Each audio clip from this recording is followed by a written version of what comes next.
A bill in Pennsylvania proposes municipalities without a police force should pay a little extra in taxes to help fund state police. WENY Pennsylvania Capitol correspondent Kara Jeffers speaks with the lawmaker behind the legislation in this week's Bill Break.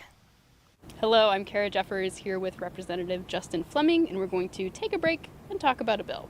You have something that deals with how we're paying for police coverage in some of our more rural areas, places that don't have a local police force. What's the issue right now in Pennsylvania? The issue is that our Pennsylvania State Police is currently responsible for coverage of 2/3 of the Commonwealth of Pennsylvania. It's an issue of equality and fairness for me. What happens is all of our tax dollars fund the state police, and they need more funding to be able to do their job if we're going to require them to cover 66% of Pennsylvania and investigate crimes in that portion of our Commonwealth. And so your bill is specifically suggesting those municipalities pay some extra directly towards the state police. What the bill would do is it would impose a fee. Previous iterations have been anywhere between $8 per capita and $75 per capita, depending on the size of your municipality. It would propose a fee for those municipalities that rely exclusively on the state police for coverage, to allow them to hire more officers, to allow them to be able to train and have more boots on the ground, essentially.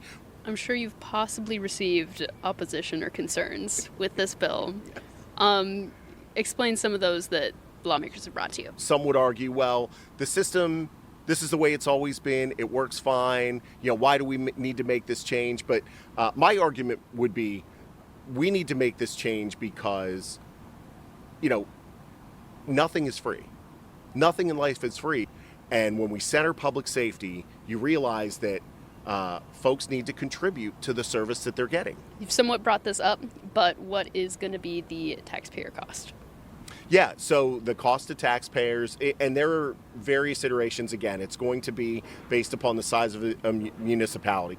I know these are tough economic times, and we're not trying to burden people further. What we're trying to do is enable the state police to have the resources that they need to truly meet their mandate, which right now is covering 66% of the Commonwealth of Pennsylvania that doesn't have local police. Thank you for your time.